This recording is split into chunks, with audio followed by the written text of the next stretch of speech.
জাতীয় সংসদ নির্বাচনের আর মাত্র বাকি ১৬ দিন, কিন্তু এখনও প্রকাশিত হয়নি কেন্দ্র ও বুথ ভিত্তিক ভোটার তালিকার গেজেট। এতে নির্বাচন কমিশনের প্রতি নাখোশ খুলনার প্রার্থীরা। নাগরিক নেতারা বলছেন এর পেছনে শুভঙ্করের ফাঁকি থাকতে পারে। এদিকে আইনশৃঙ্খলা পরিস্থিতি ও নিরাপত্তা ব্যবস্থা নিয়ে অসন্তুষ্ট বিএনপি ও জামাতের প্রার্থীরা। খুলনা থেকে আতিয়ার পারভেজের রিপোর্ট। খুলনা বিভাগের ৩৬টি আসনের ভোট গ্রহণের প্রস্তুতি নিয়ে ব্যস্ত সময় পার করছেন রিটার্নিং কর্মকর্তারা। আরপিও অনুযায়ী ভোটের ২৫ দিন আগে ভোটার গেজেট প্রকাশের নিয়ম থাকলেও এখনও তা হয়নি। এদিকে লুট হওয়া অস্ত্র, ভোটের সময় ব্যবহারের শঙ্কা অনেক প্রার্থীর। সার্বিক পরিস্থিতিতে ভোটাররা নির্বাচনী আমেজ পাচ্ছেন না বলে হতাশা প্রকাশ করেছেন কেউ কেউ।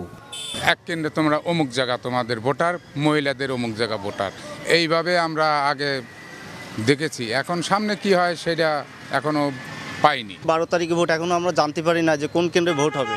না জানতে পারলে আমরা একটা নির্দিষ্ট কোনো পাচ্ছি না যে কীভাবে আমরা ভোটটা দেব। দ্রুত ভোট সংশ্লিষ্ট যাবতীয় কাজ সম্পন্ন চান প্রার্থীরা। আমরা একটা সুষ্ঠু, ট্রান্সপারেন্ট, স্বচ্ছ নির্বাচন চাই। সেই নির্বাচনের জন্য আমরা সবাইকে অনুরোধ করব, আসেন সবাই মিলে একটা সুন্দর পরিবেশের জন্য আগামী দিনে নির্বাচনটা হয়। ভোটার তালিকায় তো বুথ ভিত্তিক হিসাবটা আলাদা থাকে না, এটার হিসাবটা হলো আলাদাভাবে পরে দেওয়া হয়, তালিকায় ওটা বোঝা যাবে না। আলাদাভাবে হিসাবটা দেওয়ার সময় বলে দেবে ঠিক এই নম্বর থেকে এই নম্বর, এত নম্বর বুথে।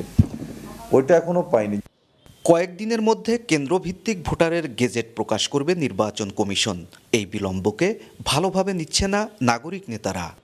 ইলেকশনের ২৫ দিন পূর্বে এটার গেজেট হয়ে থাকে। আমরা ইতিমধ্যে তালিকা, ভোট কেন্দ্র চূড়ান্ত করে ভোটার সংখ্যা সহ তালিকা আমরা পাঠিয়েছি। আমরা আমরা খুব তাড়াতাড়ি আমরা গেজেট পেয়ে যাব, ভোট কেন্দ্র ভিত্তিক যে গেজেট। বিভিন্ন দল এক এক সময় এক এক রকমের তথ্য প্রদান করছে, যে তথ্যের আমরা কিন্তু বিভ্রান্ত হচ্ছি, সাধারণ মানুষ বিভ্রান্ত হচ্ছে, আবার মনে করছে যে হ্যাঁ এটাই বুঝি ঠিক, কিন্তু আসলে কিন্তু না।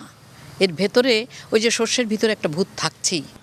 ভোট নিয়ে নির্বাচন কমিশনকে আরও দায়িত্বশীলতার প্রত্যাশা খুলনার প্রার্থীদের। আর ভোটাররা চান নির্বিঘ্নে ভোট দেওয়ার পরিবেশ। আতিয়ার পারভেজ, বাংলা ভিশন, খুলনা।